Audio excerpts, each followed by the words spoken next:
Boa noite, queridos irmãos.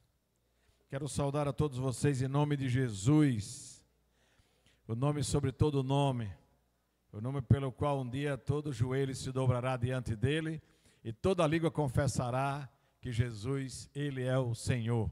Amém?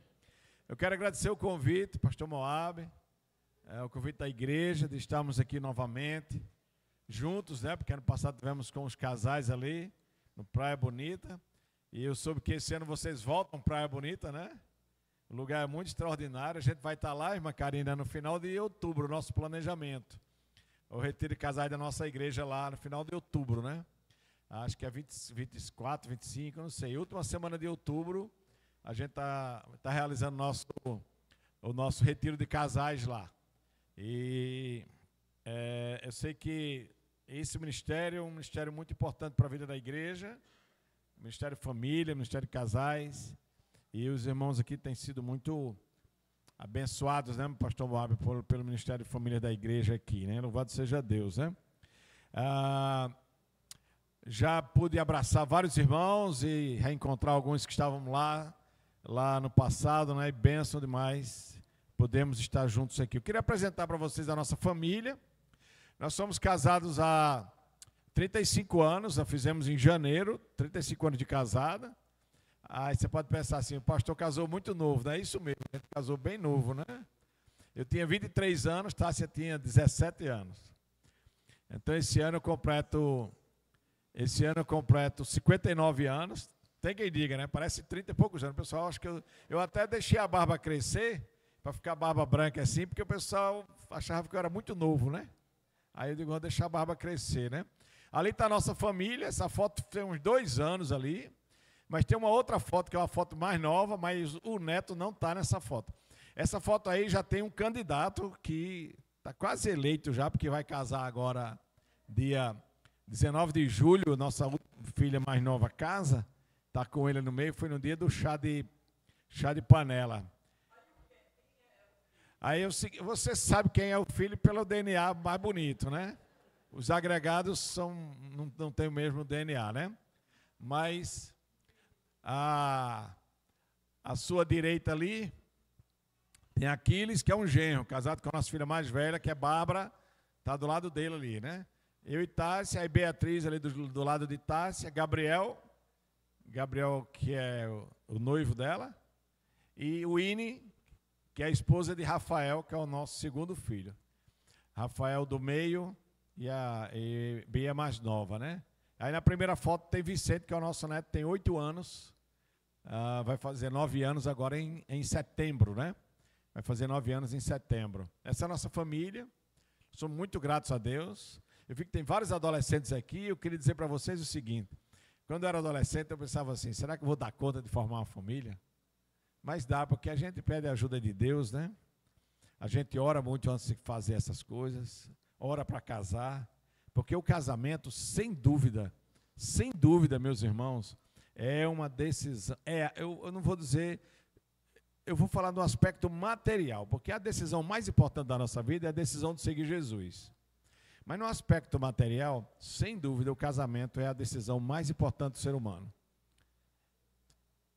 E a gente não pode errar. Às vezes acontece. É como eu digo, quando há uma separação, quando há um divórcio, é um acidente. É um acidente de percurso que pode acontecer, mas não deveria acontecer, não é? Não deveria, mas pode acontecer. Então, assim, é oração. Os adolescentes aqui, os jovens são solteiros, oração. A oração é a resposta. Você ora pedindo a Deus, aí Deus manda, você tem que ter discernimento disso também, né? E aí você se casa e é só bênção, porque o casamento é bom demais também, né? Eu quero ler aqui Eclesiastes capítulo 3, que é o tema das nossas conferências da família. Eclesiastes capítulo 3. Eu vou ler de 1 até o 8, né? Esse texto clássico, conhecido. Eu vou ler na NVT. Você tem aí essa versão? Hoje em dia é tão fácil assim, né? Porque a gente tem todas as versões da Bíblia, né? Vou ler na NVT. E essa mensagem de hoje Nós vamos fazer uma parte, Tássia vai fazer outra, e a gente vai trazer a palavra para nós aqui. Capítulo 3 de Eclesiastes, de 1 a 8, diz assim: há um momento certo para tudo, um tempo para cada atividade debaixo do céu. Tempo de nascer, tempo de morrer. Tempo de plantar, tempo de colher, tempo de matar, tempo de curar, tempo de derrubar, tempo de construir, tempo de chorar, tempo de rir, tempo de se entristecer, tempo de dançar, tempo de espalhar pedras, tempo de ajuntá-las, tempo de abraçar, tempo de se afastar, tempo de procurar, tempo de deixar de buscar, tempo de guardar, tempo de jogar fora, tempo de rasgar, tempo de remendar, tempo de calar, tempo de falar, tempo de amar, tempo de odiar, tempo de guerra e tempo de paz. Sem dúvida que esse texto, ele traz para o nosso coração, dentro dessa dinâmica, né? Ele traz essa dinâmica da ideia do tempo determinado para todas as coisas. E muitas vezes o ser humano, ele fica querendo se encontrar no tempo. E muitas vezes ele pergunta para si mesmo: será que é o tempo de eu fazer isso? Quantas vezes que você já não fez essa pergunta? Será que é o momento certo para isso? Será que é o tempo de eu tomar essa decisão? Será que é o tempo de fazer isso? Às vezes as pessoas que já estão caminhando aí mais para uma aposentadoria, né, ficam naquela dúvida, né?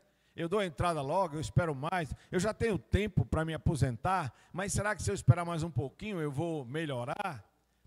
Temos uma irmã na nossa igreja, essa semana a gente estava no encontro da nossa supervisão com líderes de PGM, e aí eu perguntando para ela, porque ela já tem, acho que 64 anos, 63, né? E eu disse assim: você não aposentou ainda? Ela disse: pastor, se eu me aposentar agora, não vai ser bom, eu vou perder aí depois de uma lei que mudou e tal. Então eu estou esperando o tempo certo. Então a gente se pergunta quantas coisas, né, sobre o tempo. E esse texto de Eclesiastes é um dos textos muito conhecidos. Eu diria que talvez um dos textos mais conhecidos da Bíblia, né?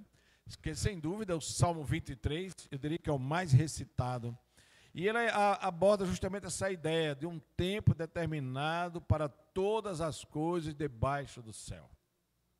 Ele fala aqui da lei da semeadura, ele fala do tempo para enfatizar em todas essas coisas a soberania de Deus e sobre os ciclos da vida, e nos ensina a aceitar as mudanças e os diferentes momentos em que vivemos, as fases da vida. Eu estava conversando ali com o pastor Moab sobre a gente pensando, né? Vamos botar um cabelo ou não botar o cabelo? Será que é o tempo de fazer isso ou não, né? Mas a gente pensando sobre isso. Mas não estava pensando, na verdade, em botar cabelo, nem não botar. Mas é um pensamento de algumas pessoas, né? Então são tempos da nossa vida. Não, vou esperar mais para tomar a decisão disso, vou esperar mais para fazer aquilo. Mas as coisas acontecem. E veja que Salomão, quando escreveu esse texto de Eclesiastes, o livro da sabedoria, eu até, em uma leitura que eu fiz de Eclesiastes, né, na pandemia, pastor Moab, eu comecei a gravar uns vídeos para a igreja, logo no mês de abril de 2020, na pandemia, no início de abril, todo mundo estava assim um pouco sem saber o que fazer, né? Muita dúvida, muitos medos na época da pandemia a gente enfrentou. Lá na igreja nós perdemos 2 ovelhas nesse período, 2 irmãs. Então havia muita coisa assim, e aí a gente começou a fazer uns vídeos, e eu me lembro que eu fiz uma caminhada no livro de Eclesiastes, tirando uma lição para a vida, nessa direção daquilo que mostra Salomão sobre o livro da sabedoria, a sabedoria da vida, os ensinos da vida, as coisas práticas da vida. Um dos textos de Eclesiastes que me chama muito a atenção é o texto do capítulo 5, no versículo 10. Porque nesse texto ele diz assim: quem ama o dinheiro nunca o terá suficiente. E quem ama a riqueza nunca se satisfará com o que ganha. E aí ele diz: não faz sentido viver desse modo. E a gente sabe que os recursos financeiros, eles são, via de regra, o problema da humanidade. Por que ele é um problema? Porque não tem ou ele é um problema porque as pessoas às vezes têm demais, não sabem o que fazer com isso, ou às vezes as pessoas têm, mas também não sabem viver sem essas conquistas. E aí, esse tempo de você saber colher, de você saber receber, e de você depois saber o tempo de você usufruir daquilo, é importante para isso. E por isso ele traz os opostos aqui, né? Nascer, morrer, plantar, colher, chorar, rir, guerrear, fazer paz. Isso nos lembra que cada fase da vida tem o seu propósito e que devemos confiar na sabedoria divina para enfrentar os desafios, aproveitar as alegrias, aproveitar o tempo, aproveitar os momentos da vida. Além disso, essa passagem nos convida a refletir sobre a transitoriedade da existência e a importância de viver cada momento sob o propósito da gratidão. Porque todo dia é tempo de agradecer. Pessoas que agradecem, famílias que têm um coração grato, são famílias mais felizes. Eu tenho consciência disso. Mas todos nós temos o mesmo número de horas. Um dia não tem mais que 24 horas para ninguém. Às vezes tem pessoas que dizem assim, o meu dia precisaria ter pelo menos 30 horas. Teve até um banco que criou uma propaganda logo no início da tecnologia de internet, e o banco dizia que era 6 horas na agência e 30 horas, 6 horas na agência e 24 horas à sua disposição em qualquer momento. Então era um banco 30 horas. Mas só temos 24 horas. Só temos 24 horas, o mesmo número por dia para qualquer pessoa. O que diferencia é como a família usa esse tempo. É como que ela, o que ela faz, o que ela produz, como que ela gasta, vamos usar essa expressão, esse tempo, porque uma família frutífera é como é para esse tempo. E precisamos então dar esses frutos. E Eclesiastes lembra que há tempo para tudo, mas é preciso discernimento para não viver fora do propósito de Deus. Se alguém perguntasse para você qual é o propósito de Deus para a sua vida, qual é o propósito de Deus para a sua família, você saberia responder? Ou responderia genericamente, quando muitas vezes alguém pergunta assim para a gente, quem é Deus para você? E as pessoas dizem, Deus é tudo. Tudo o quê? Não é? Tudo o quê? Então, se alguém perguntasse para você, marido, para você, mãe, para você, filho, qual o propósito de Deus para a sua vida? Qual é o propósito de Deus para a sua família? Hoje, olhamos para as famílias, olhamos para os casais, e aí nós devemos entender que precisamos caminhar junto, discernindo o tempo e o propósito em cada área da vida. E Deus tem um tempo para cada estação, para cada momento da família, para cada momento do casal. Mesmo aqueles que estão começando, aqueles que não têm filhos, como o casal que estava dirigindo aqui o culto, Deus tem um tempo para cada estação da família.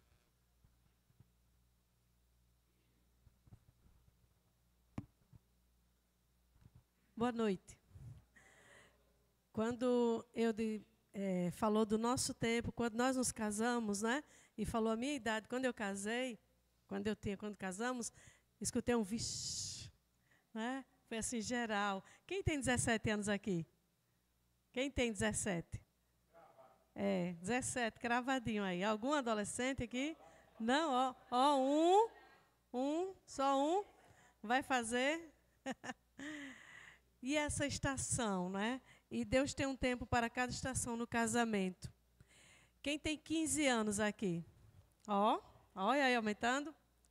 Eu nasci num lar evangélico, meus pais, né?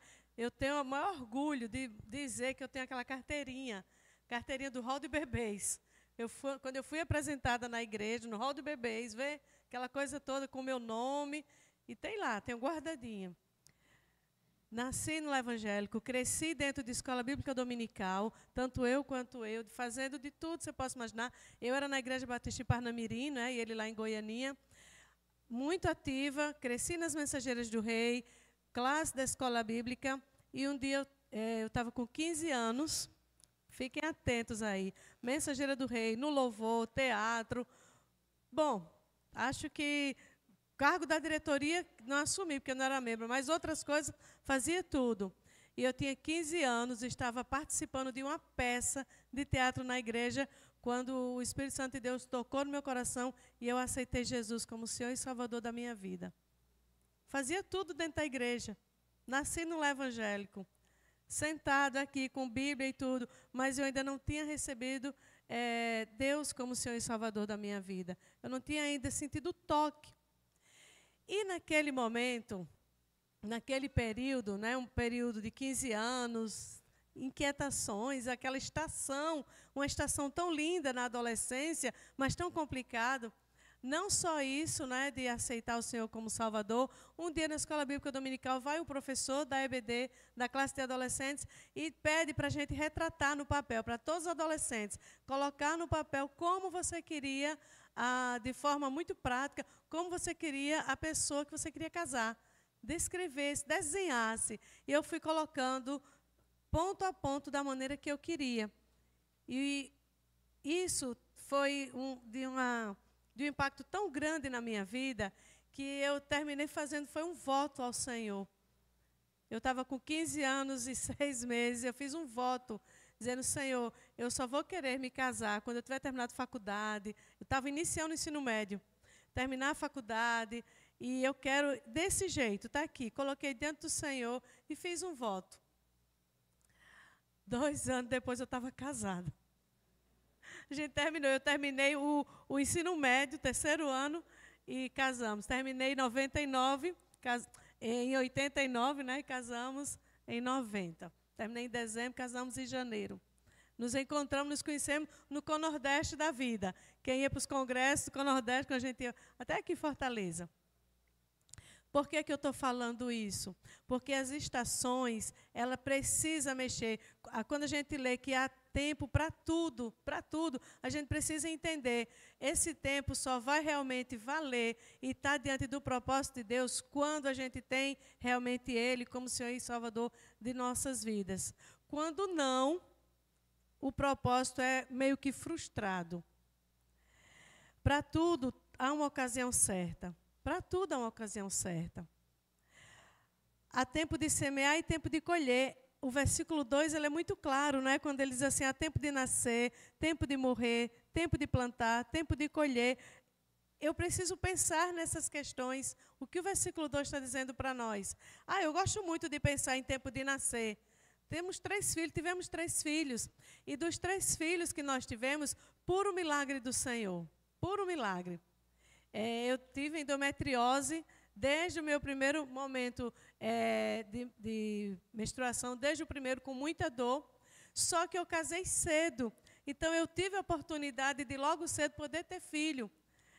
Bárbara, a nossa filha mais velha, vai fazer 33 anos, eu vou fazer 53. Foi muito rápido. Rafael vai fazer 32 e Bia vai fazer 25. Logo depois que Beatriz nasceu, a crise de endometriose chegou a um nível que a gente não suportou mais e foi para a cirurgia. Os 3 filhos, milagre do Senhor na nossa vida. E aí nós celebramos o nascimento. É nascimento. Mas o texto fala do versículo 2, tempo de morrer. Lembro que uma vez a gente estava conversando em casa, à mesa, sentado com eles, e falando sobre morte, falando sobre essas questões. Eu não sei se vocês conversam sobre esse assunto em casa, ao redor da mesa, na sala, de morte na família, né, de um ente querido partir. E lembro que Beatriz disse, vamos parar com esse assunto, já começou a chorar. Nós dois, sempre eu puxava esse assunto, vamos conversar, e eu dizia, não, vamos falar de outra coisa, vamos conversar sobre isso não, mas é um assunto que precisa ser conversado. Eu preciso celebrar o momento do nascer, mas eu preciso refletir questões também do morrer. Eu preciso refletir porque lembra do que aconteceu com Eliseu? Aquela viúva que chegou lá para Eliseu? Meu marido morreu, eu estou cheia de dívida. eu vou ter que pegar meus filhos e pagar as dívidas. Há necessidade de conversar também sobre essas questões. Casais que pensam juntos, que conversam, desde o namoro, desde esse início, de você ter os dois conversando, os adolescentes, os jovens, quando tiverem que estar namorando, mas ter essa essência. Cristo, ele precisa estar presente, ele precisa ser o centro. Ele precisa estar aqui, habitando. A gente precisa ter esse foco. A estação do casamento, do início do casamento, ele precisa ser esse foco. A estação dos filhos chegando. E aí o foco tem que ser o equilíbrio principal, porque a gente desanda. Os filhos chegam, parece que um tumulto, a desordem, e a gente não consegue mais, parece, se conectar, o casal. Se não tiver cuidado, o fio pode romper. E Eclesiastes 3:2 diz isso para a gente. Quando nós pensamos que os nossos filhos já se casaram, dos 3, que passou esse tempo da vida, que passou essa estação do nascer, passou essa estação, nós já perdemos algumas pessoas. Ente querido nosso já passaram. E agora a nossa última filha vai casar, a gente está vivendo a estação do ninho. O dito ninho vazio está chegando, né? 50 dias agora para frente ela casa. E aí? Nosso neto de 8 anos, ele já disse, né? Vovó, o quarto de tia Bia é meu quarto. Então ele já falou, já tem o canto dele lá em casa. Mas nós precisamos ter cuidado para não errar e não ficar frustrado. Não errar. Não errar no ensino, não errar na oração, não errar no dia a dia, não errar no trato. Não errar como? Quando eu quero plantar algo, porque Eclesiastes 3:2 diz assim, há tempo de plantar. Quando eu quero plantar algo, eu vou plantar para a vida, porque um dia a gente vai colher. Se nós queremos plantar para a vida, tanto eu quanto eu, se a gente, na criação dos nossos filhos, pensamos em plantar para a vida, é o tempo de colher hoje. Quando a gente olha lá para trás, o que foi que nós plantamos no coração de Bárbara? O que foi que nós plantamos no coração de Rafa? O que nós plantamos no coração de Bia? E aí eu pergunto, o que você tem plantado no coração dos seus filhos? Não é plantado só em palavras, mas é como é que está o seu testemunho dentro de casa. Essa planta, né, do testemunho, do seu relacionamento com Deus, do seu convívio com Deus, como tem sido isso? O seu filho tem visto isso?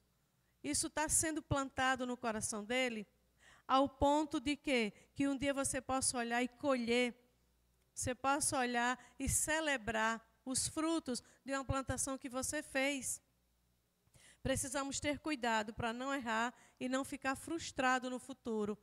Eu não sei por que meu filho não me acompanha para a igreja, eu não sei por que está dando errado, está tendo essas situações difíceis no relacionamento em casa, eu não sei por quê. Como que nós estamos cuidando na conversa, no trato, no relacionamento nosso com Deus, nosso com o cônjuge, nosso com os filhos, com a família. Precisamos planejar junto, pedir discernimento de tempo e do tempo a Deus. Nós precisamos ter cuidado, meus irmãos, para não fracassar. Por quê? Porque há tempo de nascer, há tempo de morrer, tempo de plantar e tempo de colher. Quando nós pensamos isso, nós podemos entender que Deus ele tem um tempo para cada estação no casamento. E esse momento da estação no casamento que nós estamos vivendo, de olhar para trás e dizer, quando a gente vê o filho fazendo algo e diz assim, não, nós plantamos isso no coração dele. Nós plantamos. E a pergunta que a gente possa pensar e meditar, eu estou orando junto? Eu estou planejando junto? Eu estou pedindo discernimento de tempo e do tempo a Deus junto com os membros da família? Mesmo que a família não seja completa diante do Senhor, como nós estamos vivendo essa estação atual, a estação hoje e agora, para esse tempo? Que a gente possa pensar e que a gente possa refletir. Casais que oram e planejam juntos, vivem no compasso de Deus. Discernimento de tempo começa com intimidade com Deus entre si. Como está a nossa intimidade com Deus? A gente precisa pensar nisso e fortalecer. Eu era uma adolescente saindo da classe de adolescente. Não tive nenhum prazer de entrar na classe de jovens, né? Na minha igreja. Casei, fui para outra igreja e para outra sala.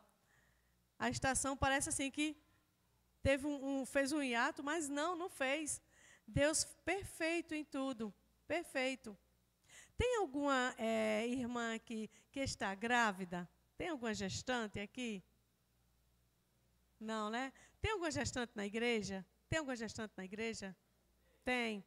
Então, muitas vezes a gente não faz essa oração. Ora pelo filho, ora pelo nascimento, ora pela hora do parto, para que ter tudo bem, transcorra com muita saúde, mas a gente não ora, Senhor, se já sabe o sexo, né? Se for uma menina, Senhor, prepara o esposo para esse bebê que está no meu ventre. Se for um menino, prepara a esposa, uma pessoa de Deus, uma pessoa temente para essa criança que está no meu ventre. São as estações. E essas estações nós perdemos muitas vezes o tempo e nos perdemos no tempo, porque não observamos isso com atenção.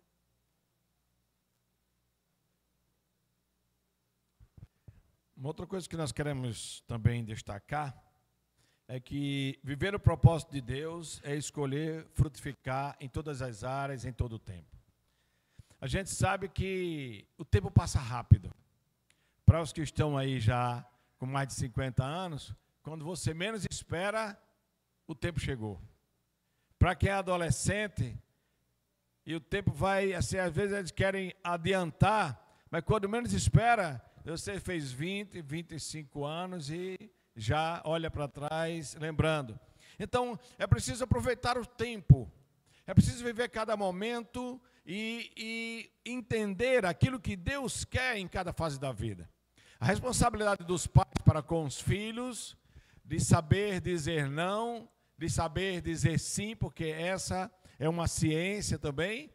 Às vezes, há uns que não sabem dizer não, e quando diz na hora errada. Há outros que não sabem dizer sim, quando diz o sim também não era no melhor momento. Então, lembremos-nos do texto que diz, já lemos e relemos, um tempo certo para cada propósito. A família não está junto só para se complementar ou se completar emocionalmente, mas para cooperar com o reino de Deus. Quando eu falei do propósito da existência, posso dizer assim, que nós existimos para a glória de Deus. Nós existimos com um propósito de Deus. Há um propósito de Deus no fato de você existir. Você não é obra do acaso. Não é. Porque Deus planejou você. Você existe com uma finalidade muito clara. Só que às vezes a gente ainda não conseguiu compreender isso, o que é. Então, mas é esse relacionamento que faz com que nós possamos compreender isso. Então, a família precisa entender. E como que eu posso, no tempo que estamos vivendo, na fase do casamento, na fase da família que estamos vivendo, nesse período que nós estamos vivendo, como que eu posso ser instrumento de Deus para cooperar com aquilo que é o propósito de Deus, do seu reino, para a vida da família, para a vida da sociedade. Se a gente não compreender isso, a gente vai viver a vida meio à toa, sem um planejamento, sem um propósito. E percebam o seguinte, se você vai construir, por exemplo, uma casa, hoje em dia, não é mais como era antigamente. Antigamente a pessoa pensava em uma casa, chamava um pedreiro experiente e aí ele começava a construir. Hoje você tem de fazer um projeto, tirar licenças nos órgãos ambientais, os alvarás necessários, fazer vários projetos, né? Projeto arquitetônico, projeto hidráulico, projeto elétrico, projeto, tantos outros que existem aí. Então, houve o quê? Um planejamento. Houve um planejamento. Então, é preciso haver esse planejamento, entender o tempo certo das coisas, do planejamento da formação da família. E mesmo que aquela não tenha havido aquele planejamento do início, aquele planejamento necessário nas áreas, é preciso entender que se pode fazer as correções em cada momento, em cada fase da vida. E o propósito de Deus, quando a gente pensa nisso, inclui uma vida conjugal saudável. Queridos, como a gente fala assim, e Paulo César do Logos diz uma canção, canta numa canção dizendo assim: há pessoas sorrindo as lágrimas do coração. Por quê? Porque por dentro estão abatidos, amargurados, tristes, mas não pedem ajuda e ninguém sabe da vida. Então, o casal, uma família, só será uma família saudável se o casal, se marido e mulher, tiverem uma vida conjugal saudável. E ter uma vida conjugal saudável não é uma vida sem problema, não. Todos nós temos problemas. Mas é como a gente vai resolver os problemas. Esse mês mesmo eu estava tratando uma família da igreja. E eles me falando de alguns problemas que eles estavam enfrentando. E ele tem um filho pequeno, acho que de uns 6 anos de idade. Eu disse, se ele tem percebido, tem visto, alguma coisa tem acontecido na frente dessa criança, uma discussão de vocês, uma desavença. Ah, pastor, em algum momento. Eu disse, vejam o que vocês estão formando nessa criança. Ele está crescendo e vendo os pais chateados uns com os outros, um com o outro. Eu tenho um pensamento comigo seguinte: o problema ou as dificuldades que acontecem numa família, e aí primeiro há uma dificuldade num casal, ela precisa ser resolvida dentro do quarto. Quando eu digo dentro do quarto, é resolvido entre marido e mulher. Os dois, só eles. Então eles têm que acontecer um problema, uma dificuldade, o que quer que tenha sido, você precisa resolver entre vocês. Ontem nós recebemos um PGM lá na nossa casa, pastor Moab, e aí as mulheres são muito cuidadosas com essas questões, né? Para a gente não tem muito problema assim, pelo menos nisso que eu vou falar aqui, né? Aí eu disse, tá, a gente tem uma varanda assim grande na casa, eu disse, tá, se vamos receber o PGM, algumas pessoas não podem vir, vamos receber na nossa, dentro da sala, porque já evita você ter mais trabalho, que tem de estar tudo, como diz assim, um brinco, né, para poder receber, né? Não, mas vamos receber dentro, tá certo. Aí a gente preparou a mesa, fomos jantar, né, e depois, primeiro lá a gente janta, aí a gente foi jantar para depois ter o PGM, resultado. Terminou a janta, não, vamos reunir lá fora. Aí eu, tá bom, né? A gente tem que ser obediente, né? Aí eu fui. Só que eu fui num canto da varanda, onde tinha a roupa estendida, já imaginou? Aí daqui a pouco, quando eu chego, ela veio braba, mas graças a Deus não ficou muito braba não, né? Mas veio tirando a roupa do varal, não tem problema não tem problema para mim, né? Para alguns, mas para ela tinha problema. Isso não foi um problema entre nós, graças a Deus, certo? Mas a minha intenção foi errada? Não, vamos lá, fui lá para fora. Por que eu estou dizendo isso? Porque às vezes uma pequena coisa, feita inconscientemente, gera um problema que passa o casal um mês sem se falar dentro de casa. Isso não pode acontecer. Pode se aborrecer? Pode. Pode desanimar? Pode. Mas não pode ficar com raiva, nem pode pensar em desistir. Essas coisas não podem acontecer. Mas para se ter uma vida conjugal saudável, é preciso ter um diálogo bom. Senão a família não vai conseguir. Conversar, isso não dá certo, isso você não pode fazer assim. Não faça dessa forma que eu não gosto. E aí as coisas vão se ajustando. E é preciso, então, que esse casal, que essa família, para que ela possa viver dentro desse propósito de Deus, ela viva uma vida discipular com os filhos. Ao discipulado formal, que é sentar com os filhos com a Bíblia, e ao discipulado informal, que é o mais importante. Não estou aqui diminuindo o discipulado formal do ensino. Eu só estou dizendo que os filhos aprendem mais com o que a gente faz do que com o que a gente fala. Eu passo por isso em casa. Eu digo, por exemplo, eu não gosto de desperdício de qualidade nenhuma. Mas você quer ver a casa cair em cima de mim é se eu for pego desperdiçando alguma coisa. Deixar uma luz acesa, esquecer uma luz acesa ali, esquecer um negócio. Olha, por quê? Porque eu cobro. Percebe isso? Então, as coisas que a gente faz. Qual é o legado como pai e mãe que você tem deixado para o seu filho? Que histórias eles podem contar de vocês? Dizem que certa vez uma senhora na igreja ficou viúva. Talvez até você já tenha ouvido, que eu acredito que isso é uma história.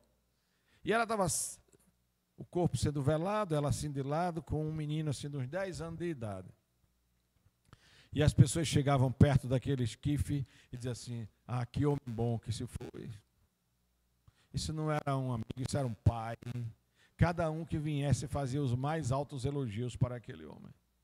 De repente a mulher olha para o menino assim e diz, menino, vai ali olhar se é teu pai que está ali dentro mesmo.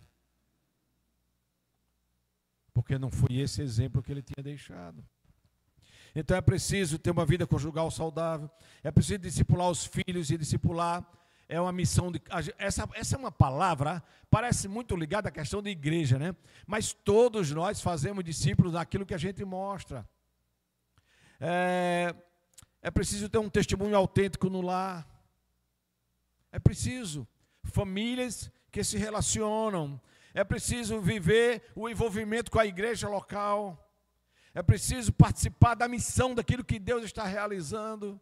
Porque não tem como uma família entender os propósitos, entender o tempo de Deus para a vida dela, se ela não consegue também participar da missão de Deus.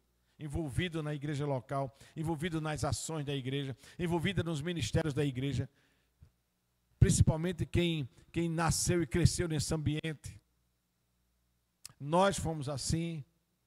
A nossa vida de casado, no início, filhos pequenos, a gente servia no início do casamento, o Ministério Louvor na igreja e tal, e a gente trazia os meninos para a igreja, botava um colchão no chão, eles estavam lá dormindo, a gente estava ensaiando, a gente viajava, levava, em qualquer momento. E aí você precisa viver cada estação, em cada momento disso.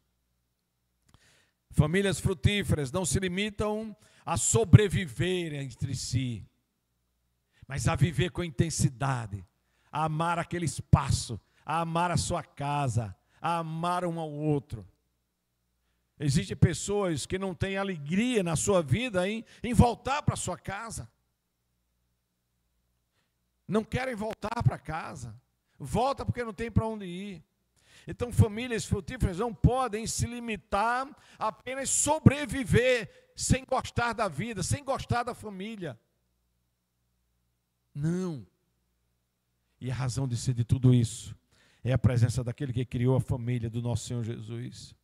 Mas nós precisamos viver para que a nossa vida seja um reflexo para eles e para outros que vivem ao nosso redor, outros que conhecem e que sabem daquilo, e veem a intensidade da caminhada, veem como Deus tem feito. Famílias que entendem o tempo e o propósito vivem com foco e deixam um legado. Sabem o que querem, sabem o momento de agir, sabem como devem fazer. Veja como diz o texto no versículo, primeiro ele diz, há um tempo certo, ou momento certo para tudo, e ele diz, um tempo para cada atividade debaixo do céu. Isso quer dizer que a família precisa viver dentro da ótica da que é a vontade de Deus para a vida. Eu falei do propósito geral, mas a vontade de Deus é algo específico. É de você estar no trabalho, vivendo a profissão que você entende que foi Deus que te colocou naquela profissão. É você estar vivendo no emprego que você entende que aquele lugar onde você trabalha foi o lugar onde Deus te colocou. Viver sobre o céu é viver sob a autoridade da soberania de Deus. É buscar a Deus para tomar as decisões. É buscar a Deus para saber o tempo certo das coisas. É buscar a Deus para viver e assim glorificar o Senhor. Porque foi assim que Jesus nos ensinou na oração do Pai Nosso. Ele disse, seja feita a tua vontade, assim na terra, como é no céu. Senhor Jesus nos ensinou a orar assim, para a gente entender o tempo e o propósito e o foco de viver para a glória de Deus. Ele nos ensinou: seja feita a tua vontade, assim na terra como no céu. Famílias que vivem com clareza o tempo e o propósito não desperdiçam a sua história. Porque a história ela vai sendo escrita. Nós estávamos um pouco ali no gabinete também, lembrando do saudoso, querido pastor Salvador. Suas histórias que ele contava para nós, né? Sua vida, seu legado. Então, isso é algo que ninguém apaga. Às vezes a gente se preocupa com deixar coisas, mas às vezes se apaga. Mas o legado, o caráter, a história, isso não se apaga. Então, que legado temos deixado para a nossa família, para nossos filhos? O que poderia se escrever lá sobre cada um de nós, sobre as famílias? Famílias que honram a Deus, famílias que têm uma vida de testemunho exemplar, famílias dedicadas ao Senhor. Como é que tem sido isso? E aí, queridos, eu não sei como é que é a sua vida no dia a dia, eu não sei as situações que vocês estão vivendo, eu não sei que tempo, que fase, que estação da vida você vive nesse momento, mas nunca é tarde para alinhar o tempo com o propósito. O tempo certo, o propósito certo para viver. Nunca é tarde.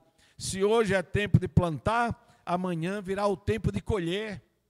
Então, no tempo de plantar, vamos plantar para poder colher. Mas se é o tempo da colheita, vamos colher. E vamos viver cada momento, e vamos viver cada estação. Qual é o tempo que você vive hoje na sua vida? Há um tempo certo, há um momento certo para todas as coisas. Qual é o momento que você vive? Se você pensar nas estações e nas fases e nos tempos, como o próprio texto diz aqui, quando ele apresenta todas as fases do tempo aqui, que tempo você tem vivido? Tem vivido um tempo de choro, um tempo de alegria? Tem vivido um tempo de dançar, de se entristecer? Tem vivido um tempo de juntar pedras, de espalhar pedras? Tem vivido um tempo de edificar? Que tempo você tem vivido na sua vida? Então é preciso ajustar o foco das coisas. Tem um tempo do choro, mas como diz o salmista, o choro pode durar uma noite, mas a alegria vem ao amanhecer. Tem um tempo da colheita, tem um tempo de aproveitar aquilo que foi vivido. Então não é tarde. Não é tarde para alinhar isso. Qual o tempo você tem vivido? O que Deus está querendo realizar agora na sua vida? Talvez você esteja vivendo um momento difícil. O que Deus quer com tudo isso na sua vida? Certamente que há um propósito em todas as coisas. Nós não passamos por nenhum momento difícil por acaso. Nós também não passamos por nenhuma bonança também por acaso. Deus está fazendo, Deus está agindo em nossa vida. Deus está trabalhando na sua vida. Para que esse tempo que você vive seja um tempo que seja aproveitado, um tempo de aperfeiçoamento, um tempo de crescimento, um tempo de bênçãos. E sabe por quê? O tempo passa. O tempo passa. Eu não sei se eu falei isso para vocês, quando nós estávamos lá no Congresso de Casais, mas eu lido muitas vezes com problemas de ansiedade. De vez em quando faço terapia. Tenho um terapeuta que eu recorro a ele em situações que eu considero que são necessárias. Mas eu já aprendi uma coisa quando eu estou numa situação assim, de Cleide, em que eu digo assim, isso vai passar. Isso vai passar. Esse momento vai passar. Então eu não sei qual o tempo que você vive. Não sei qual é a estação que você vive. Veja bem, se for a bonança, lembre-se que pode passar. Se for o choro, vai passar. Então, você nem vai viver só de choro, de tristeza, nem vai viver só de bonança. Quantas vezes que está tudo bem na casa, está tudo bem na família, e vem um vendaval e começa as coisas a ficarem totalmente desreguladas. O maior exemplo disso para nós foi aquele homem famoso da Bíblia, Jó. Estava tudo bem com ele. E ele começa a receber as notícias. E de uma hora para outra, tudo vai abaixo, vamos usar essa expressão. Mas lembra, o tempo passa, alguns anos passam, porque Jó vive aproximadamente 200 anos, 210 anos, mas o texto sagrado diz assim, que depois disso, Jó viveu mais 140 anos, então, eu não sei exatamente o tempo desse momento difícil que ele viveu, mas quando passa o choro, a dor, a enfermidade, a escassez, a vergonha, o que ele diz? Eu te conhecia só de ouvir falar, mas agora os meus olhos te veem. Jó foi aperfeiçoado. Jó aprendeu com o tempo. O tempo passa. Famílias que entendem o valor do discipulado, do ensino. Famílias que entendem, pais e mães que entendem isso. Irmãos que entendem isso. Casais que entendem isso. São chamados a entender o tempo e a abraçar o propósito e viver a missão juntos. Viver a missão juntos. Porque eu entendo que a missão nossa como família é permanecermos unidos até que o Senhor venha buscar a sua igreja. Você está vivendo no tempo e no propósito certo para a sua vida nesse momento? Você entende que o tempo tem vivido isso? Eu queria que você pensasse sobre isso. Pensassem sobre como tem vivido os seus dias atuais. Sabendo que há um tempo para todas as coisas. Sabendo que a dificuldade vem, que a bonança vem, que o problema vem. Somos aperfeiçoados na dificuldade, porque muitas vezes a alegria não nos ensina, mas que, entendendo o tempo, compreendendo essa dinâmica dessa estação que você vive, compreendendo que há um propósito em cada área, há um propósito de Deus em cada situação que você vive, que você possa, nessa noite, sair daqui lembrando-se disso. Deus tem algo a tratar na minha vida com isso que eu estou passando. Deus tem um propósito na minha vida com isto que eu estou vivendo. Ele é o Senhor. Ele sabe todas as coisas. Ele tem tudo sob o seu controle e nada foge do seu controle. Amém? Que Deus nos abençoe, que Ele nos ajude, que Ele nos sustente, que Ele nos fortaleça, que Ele não deixe que nós desperdicemos o que temos vivido, para que assim a gente possa aprender, se fortalecer e crescer na graça do Senhor. Vamos ficar de pé, vamos orar. Eu queria que a gente agora encerrasse orando em famílias.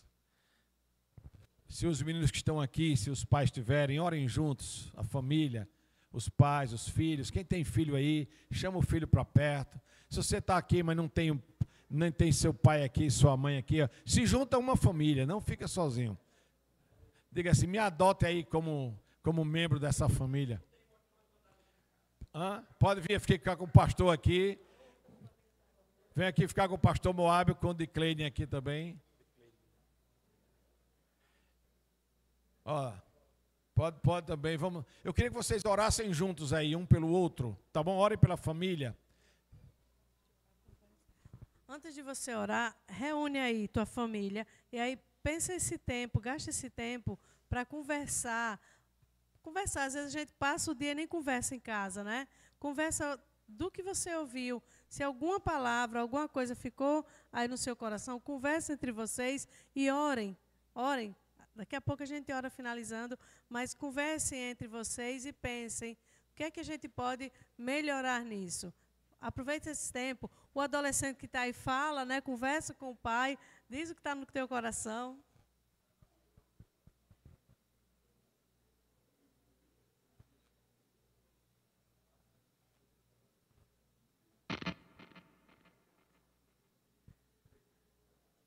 É um tempo seu. Conversem, orem, família.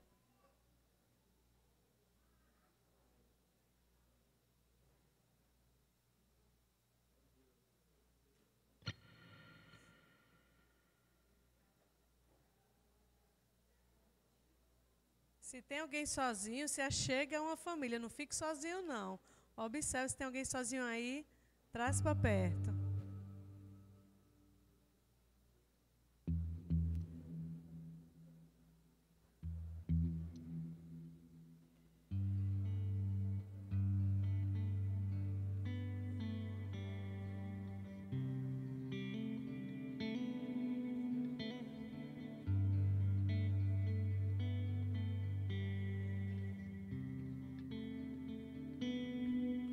Senhor amado e eterno, poderoso Deus, obrigado, Pai, por Tua palavra, por cada família aqui, Senhor. Deus, o Senhor tem controle absoluto sobre todas as coisas, tudo está em Tuas mãos, a nossa vida pertence ao Senhor, Pai. E eu quero, Deus, junto aqui com Tássia, interceder aqui por nossa família, mas também pelas famílias que estão aqui, pedir por salvação completa nos lares. Pedir a Deus que a Tua palavra, Senhor, traga despertamento, entendimento de propósito, e de que o Senhor nos permite passar por situações de tempos diversos para nos fazer crescer e aprender. Eu oro, Deus, pedindo a Tua bênção para a vida da família pastoral, do pastor Moab, a irmã de Cleide, toda a diretoria da igreja, o ministério da família da igreja. Senhor, abençoa, Pai, para que a cada dia, Deus, a igreja possa estar investindo na vida dos casais, na vida das famílias, para que a família se desenvolva saudável, entendendo o propósito, e que cresça, e que amadureça, e que se fortaleça nas crises, nas dificuldades, no tempo às vezes que não é de semear, nem é de colher, é de arrancar, de chorar, muitas vezes possa crescer com isso. Senhor amado, chega e toca em cada família, em cada vida, Pai, porque o Senhor sabe, Pai, o que é fruto das orações aqui do Teu povo. Recebe cada oração, Pai, que cada oração chegue ao trono da Tua graça, chegue como um aroma suave ao Senhor, e que o Senhor atenda, e que o Senhor se incline para ouvir e para receber esses motivos e atender conforme a Tua vontade. Fortalece, Pai. Eu oro por maridos que não são convertidos, esposas que não são convertidas a Cristo, e filhos que não são convertidos, ou alguns deles que estejam afastados da Tua presença, Senhor. Eu oro por reconciliação, Pai, por salvação das famílias, ó Pai. Que as famílias aqui, as famílias betelinas, possam dizer assim: eu e a minha casa servimos ao Senhor. É assim que oramos, Pai, confiados em Jesus, o nosso Salvador. Amém, amém. Podem sentar, queridos. Pastor Moab.